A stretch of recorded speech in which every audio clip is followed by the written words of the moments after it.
Welcome back. Thank you so much for staying with Monday Special, where tonight we're delving into children and technology and that fine line between where it becomes educational and then where it becomes to go to the darker side of things, so to speak, access to pornography, dangerous content, and how parents can perhaps better monitor what their children have access to online. I'll introduce my panelists right now. On my far right, we have Sam Gishuru. He's a tech enthusiast at NILAB, and in just a few moments he'll tell us a little bit more about what NILAB does. And then we have Stella Charles. She's seated right next to me on my right. She's a fashion blogger who first began to use the mobile phone when she was about 15 years old. She'll tell us more about her experience from then until now and whether it is even possible to monitor what young people have access to nowadays.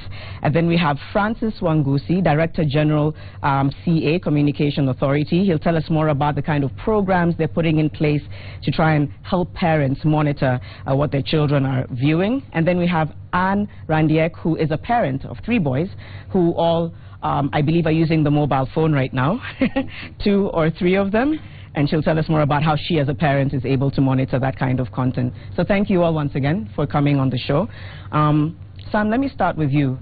I mean, first of all, we don't want to attack technology. It's there's wonderful opportunities there. It's teaching a lot of young people and opening doors and opportunities, etc. So maybe you can take us through, from your perspective, because you're an enthusiast, what it is that you feel we need to celebrate about technology, and then we go to the darker side of what it's doing. Well, thank you very much, Janet. So let's start with this. If our children or even ourselves are going to interact with the rest of the world, we need technology. Yeah. And sometimes I tell people a djembe is technology. So technology is not just computers. People used to dig with stones and sticks, and then the djembe came and a tractor. That's technology. So it's a radio. And now we're in the internet age.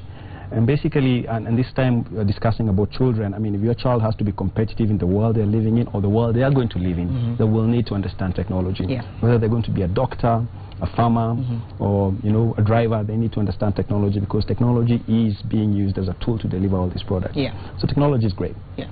I have seen 7 to 10-year-olds being able to make small robots, which is brilliant. Yeah. I mean, you can imagine what that can do Yeah. when they come to 20 years of age. I've seen young 15-year-olds being able to design very interesting softwares. And so there's a lot to celebrate about technology, from sharing of information to learning to being able to solve problems or challenges we are facing in health, education, and agriculture, especially in countries like ours.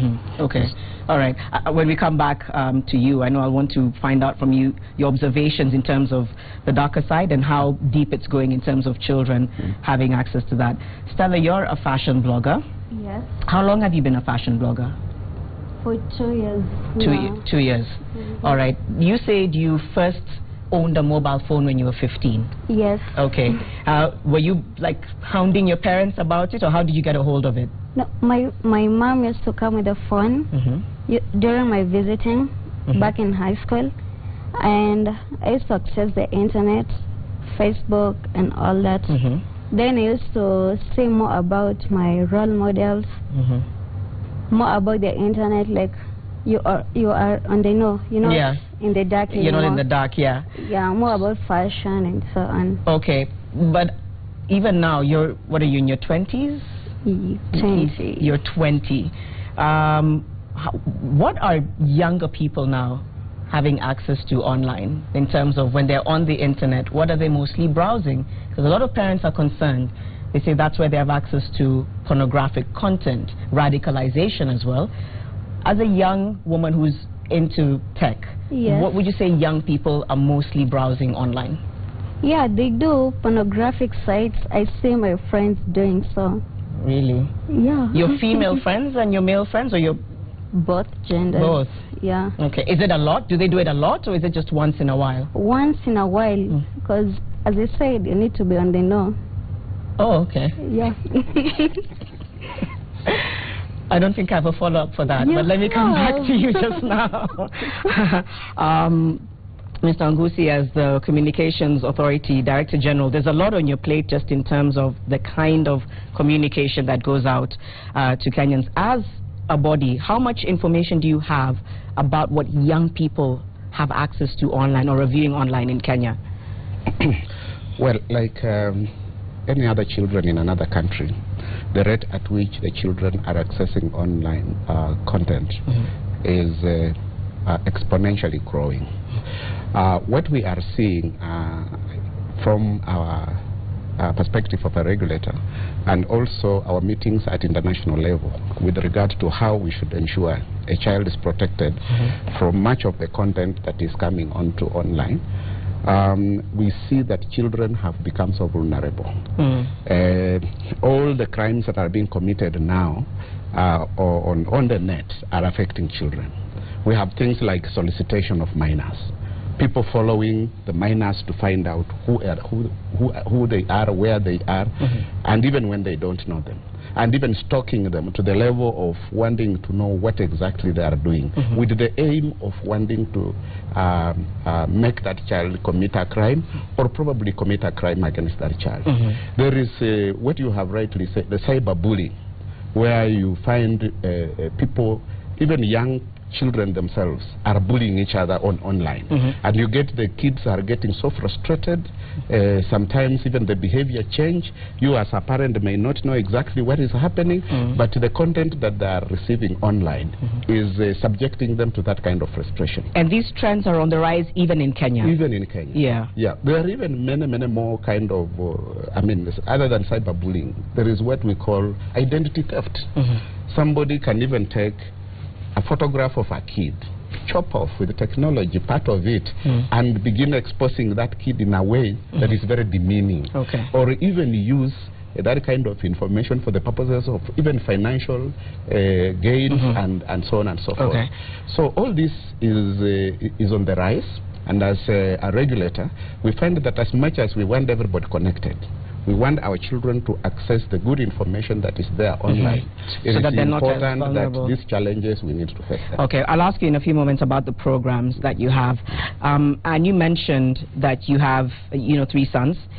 Are all of them using mobile phones right now? How old are they? 21, 18, and 13. And 13. Yes. All right. At what age did you think it was right for them to own a mobile phone? Actually, for my older son, it's my brother, his uncle, who bought for him a phone. And I was actually very upset because I promised them that I'll get them a phone after they've done their Form 4. Okay. Yeah, so it was now after Class 8, after he finishes Class 8. And did the trend now continue with the other sons? No, he did not. No, yeah. I said, no, you have to finish up to Form 4. Okay. Yeah. But they have access to the internet, of course, and all. And yeah, we have a laptop, so they access that. Okay. Yes. Are you aware of what they're accessing when they're online, or even on their phones, whether it's WhatsApp, etc.? Do you have an idea of what they're? Since it's just one laptop, I usually, after they've used the laptop, I also now want to use the laptop. Then I check, the history and all. Yeah. Okay. So we're just having a discussion before we came on the show, and they said, yeah, the history can be deleted. Yes, but I usually talk to them. I tell them, whatever it is you look at, on the internet, just make sure that it doesn't corrode your mind and all. Yeah. Does it frighten you, though, maybe the prospect of them even going to a friend's house or a neighbor's house and being able to go on and search for content online there? Does that frighten you as a parent? Yes, it does. It does, yes. But you have confidence that they're not looking at that kind of content? I've talked to them about that. Yes. So I don't know, maybe if they do it behind my back, let me say that. Yeah. That will not be nice. But I usually talk to them and tell them, the sites that you look at, kindly let them just be, what will make morals and all. Yeah. Sam, you're someone who's passionate about this field. How concerned have you seen parents become over time about getting their children involved in technology, whether it's a mobile phone, the internet, the laptop and everything? How concerned have you seen parents become? I think they're not concerned enough. They haven't realized the risk and the dark side of the internet. They're not concerned enough? They're not concerned enough because they don't understand what the risk is. Yeah. And I'd like to add to what Francis said. The financial risk, if you give your son or your daughter a tablet, and you already have put your credit card on, let's say it's an iPad, they can click buy and spend $100,000 on your card, on your credit card, within 10-15 minutes by buying a lot of games. Simple. So if your child, even if they're 5 and they just click buy, they just click buy. If it doesn't ask them for a password, it's a problem. Okay. Let's look at the legal and political risk. Yeah. People go for holidays with their children.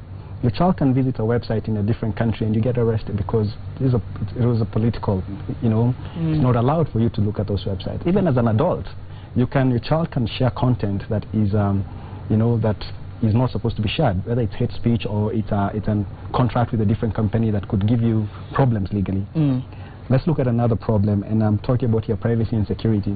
I've seen an incident where a young girl posted a picture on Instagram of money their grandmother had. The next day, the grandmother was robbed. Wow. There have been incidences of young children posting where they are going for holiday, from when they are going to when they are coming back, and when they came back, the house had been broken into and everything had gone just because of they posted online. Let's look at contact. Francis said about contact. I mean, as soon as online gaming, you allow your kids to play the Xbox, the Wii, they allow multiplayer, other people to play them, and those people can chat with them, and those people can convince your children to actually meet them. And I've seen a couple of videos of cases of children being convinced to get out of the house in the West to go meet somebody, and they were trapped in that sense. And child trafficking starts from there. Child pornography starts from there. You know, bullying and harassment starts from there. Then there's the content, and I think a lot of people mention the content. The content is serious. It's not just about pornography. I mean, this content is about hate speech. It's about racism. This content is about finding content that encourage drug abuse, that encourage issues like anorexia, that encourage issues like suicide as well. And so the internet is a really dark place, and there are a lot of dark people lurking on the internet. And yet, so you wonder, as vague as this may sound, it almost sounds impossible. How do you then? I guess it means parents just have to be better informed and educated about what's online, not be in denial, because I think there's a lot of parents who maybe you've even come across who are in denial. They're like, no, my child is fine. They wouldn't do that. And the basic things, you don't need to buy a lot of expensive softwares for this, especially I'm talking about maybe below 12 years of age, because you can put Android phones, they have app lock. You can lock some of the apps, so they can only use a restricted number of apps. You can even restrict the number of hours they use these apps. Whether you use Chrome as a browser or Firefox as a browser, you can add ons. So as soon as they type a word like nude or you know, porn, it gets blocked, and you get a message on your phone that they actually typed it, so you don't have to look at the history. You actually get an alert on your phone that somebody visited something you're not allowed. Something that you've learned. So I mean, if we're not empowered as parents, then we're going to fail our children. Now the thing is that we cannot stop the internet from coming because of these risks. I work at an incubator where we encourage the use of internet to solve problems, where we turn ideas into actual businesses. These children, as once we hope, will graduate to our program at the NILAB, build businesses that will be multi-million-dollar businesses. And if you look at Mark Zuckerberg, all these people who built Facebook, Google, they all started the same way. So, I mean, there's a role for parents to play, there's a role for government to play, you know, and the role for the young people to start taking responsibility. As a responsibility. I know that you mentioned, you know, your friends have access to certain content, etc. Do you think parents are in denial? I mean, we've talked about, even Sam has mentioned the fact that there's so many types of risks. Do you think a lot of parents are completely in denial about what their children are viewing online, so that then young people are just able to access it because they know mom and dad don't even care what I'm looking at? Do you find that a lot? Yes, because parents don't think that my kid can watch pornography at this time. Maybe he or she has an exam, no time to do that, but of course we do like they do. What would you want to say to a parent? I mean, you're representing the young people. Would you want to kind of tell them you need to be more involved, or is there just no hope? There's just no way of knowing what your child is viewing online? Don't take control of what your kid is doing online. Just tell them this and this is bad for your time, your age, but you don't have like to check their Instagram, Facebook and all that. But you can filter the sites they can visit, such as the pornographic sites, the nude, and that will be okay, because you can't do without internet. It's so beneficial. I've benefited from it a lot. Because they earn from the internet, so you can't do that. You can't do that.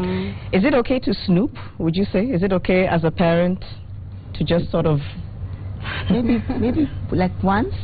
Just once when you're suspecting? I think you should snoop a lot. I snoop a lot. And maybe also that she's mentioned I need to be more informed. Yes. You're saying they should snoop a lot? I think below the age of say 15, they should definitely have a clue what they're doing, how they're doing it, who they're talking to. The dangers are too much compared to the risk of them getting emotional about the fact that you snooped on them, who they're chatting with. You should snoop. But after they get to the age of 16 and above, then I guess good parenting takes charge. Software cannot solve all the problems. Yeah. So there's a place for good parenting and there's a place for software. Okay.